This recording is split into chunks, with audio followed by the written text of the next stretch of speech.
কলকাতা পুর সংস্থা এলাকায় পেনশনভোগীদের স্বস্তি। বকেয়া ডিআর-এর 50% দেওয়া হবে ব্যাংক থেকে পেনশনের ক্ষেত্রে। আরো বিস্তারিত জানতে রুমা পাল রয়েছেন। রুমা, কি খবর?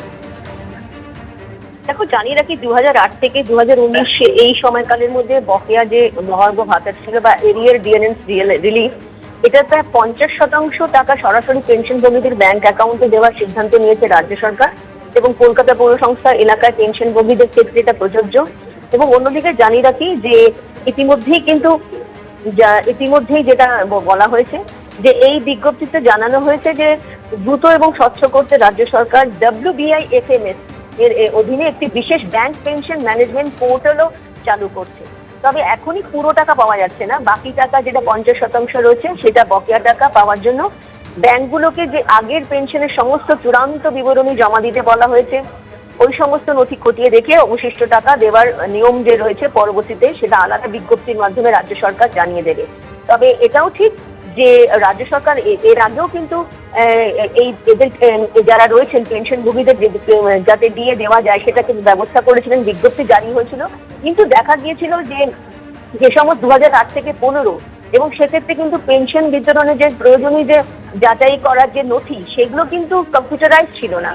এবং যেহেতু প্রবীণ পেনশনভোগীদের এই দীর্ঘদিনের অপেক্ষার অবসান ঘটাতেই কিন্তু একটা কিছুটা এবং তাদের আর্থিক স্বস্তি দিতেই এই অন্তর্বর্তীকালীন ব্যবস্থা হিসেবে 50% বকেয়া টাকা মিটিয়ে দেওয়ার সিদ্ধান্ত নিয়েছে রাজ্য সরকার।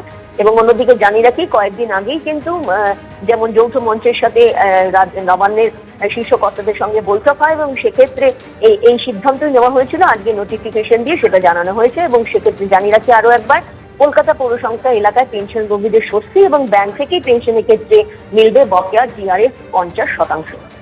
ধন্যবাদ রুমা। বারুইপুর কাণ্ডে আহত পুলিশকে দেখতে হাসপাতালে মুখ্যমন্ত্রী শুভেন্দু অধিকারী। বাইপাসের ধারে একটি বেসরকারি হাসপাতালে ভর্তি আহত পুলিশ কর্মী।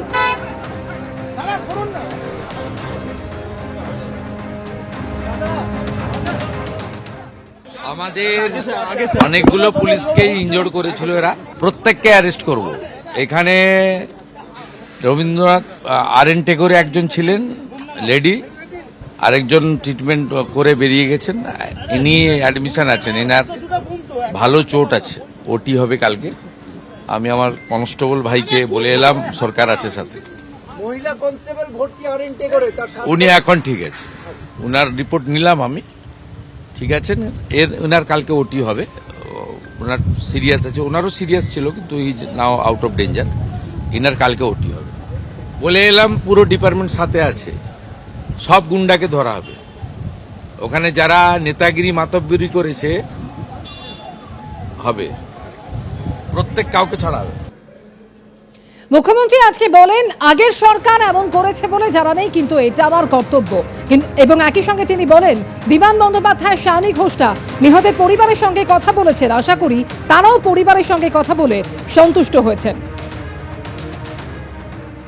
আমার মনে হয় না এর আগে কোনো পুলিশ মন্ত্রী বা মুখ্যমন্ত্রী এই ধরনের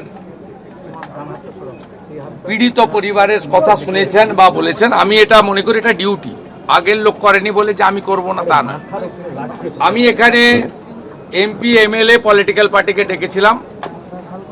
MP শানি ঘোষ তিনি মিট করেছেন, মাননীয় বিধায়ক প্রাক্তন স্পিকার বিমান ব্যানার্জি মিট করেছেন, 1-to-1 কথা হয়েছে। বারুইপুরের ঘটনায় কড়া বার্তা মুখ্যমন্ত্রী শুভেন্দু অধিকারী। এই ধরনের ঘটনা যাতে রাজ্যে না ঘটে তার ব্যবস্থা করতে হবে। পুলিশ যা করার করছে, সমস্ত SP CPর সঙ্গে কথা বলেছি। আর কি বললেন মুখ্যমন্ত্রী, শুনুন। মোবাইল পেছা, পুলিশের গাড়ি ভেঙেছেন, মোবাইল ফেলে দেবো এবার।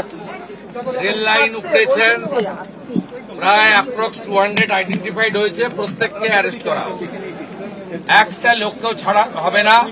পিছন থেকে যারা উস্কেছেন পলিটিক্যাল লোক, যারা ইলেকশনে রিজেক্ট হয়েছেন, কেউ ক্ষমতা থেকে গেছেন, কেউ শূন্য থেকে 1 হয়েছে, কি দিচ্ছি আমার ফ্রেমে বাড়ি এবং আসছে, radical force, anti national force যারা পিছন থেকে উস্কেছেন তাদেরকেও আইডেন্টিফাই করা হয়েছে। তাদের অল রেকর্ড ইত্যাদি ডিজিপির নেতৃত্বে STF সব কালেক্ট করেছে।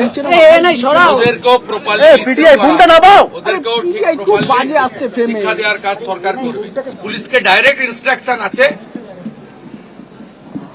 যে যারা যারা হুলিগানিজম করেছে পুরো দিন ধরে তাদের এগেনস্টে অ্যাকশন হবে। প্রায় 200-র বেশি আইডেন্টিফাইড লোক, তাদেরকে আমি পরিষ্কার বলে গেলাম যারা উস্কানি দিয়েছে কারোর ইন্ধনে, পলিটিক্যাল বায়াসনেস নিয়ে, মিডিয়াতে পাবলিসিটির লোভে, সোশ্যাল মিডিয়ায় চিপ ভিউয়ার্স বাড়ানোর জন্য ওদেরও কিন্তু ছাড়া হবে না, তারাও ভুগবে, এটুকু আমি বলে দিই।